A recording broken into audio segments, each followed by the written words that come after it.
Хайырлы күн, достар! Сегодня мы вам покажем самый легкий способ обучения казахскому. Самый легкий способ, самый легкий формат. На сегодняшнем уроке мы вам полностью покажем и подробно расскажем, как можно за короткое время выучить очень много слов.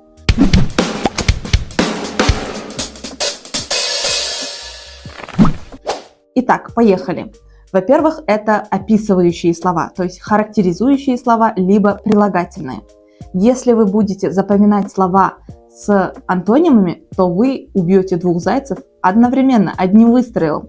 То есть запоминаем слова через антонимы.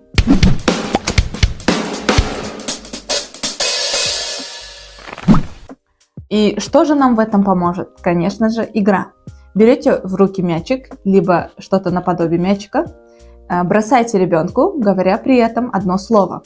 И в ответ ребенок должен вам бросить мячик, сказав антоним этого слова. Например, үлкен, кіші, арзан, қымбат, ақ, қара, қысқа, ұзын, бай, кедей, жақсы, жаман. жарайсың.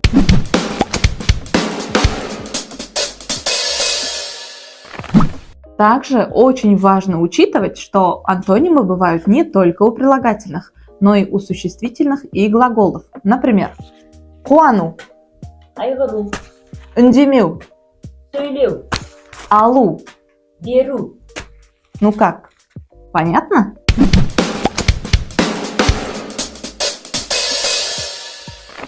Вторая игра у нас познавательная, которая поможет ребенку надолго запомнить новые выученные слова. Где бы вы ни находились, старайтесь описывать все, что вы видите. Таким образом, новые слова запомнятся надолго и вам, и вашему ребенку.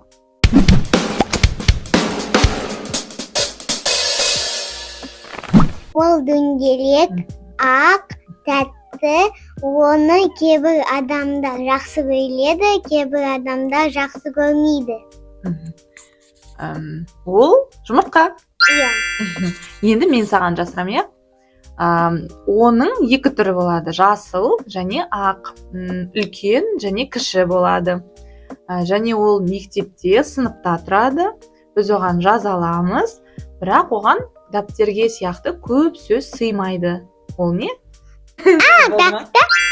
Тақта, дұрыс.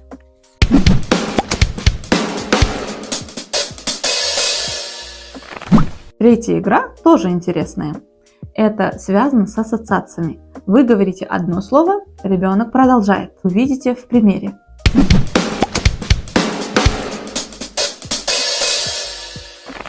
Альмина, мен саған қазір сөздер айтамын, иә? Сен маған тіркес айтасың.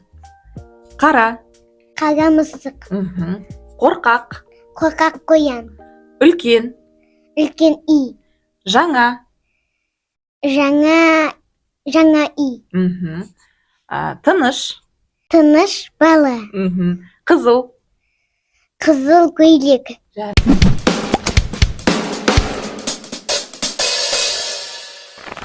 Четвертое. Берете либо книжки, либо игрушки и просите ребенка описать, что он видит.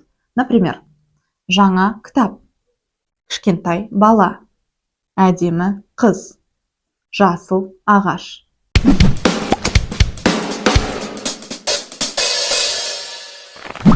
Ну что, друзья, вам понравился наш сегодняшний урок в игровом формате?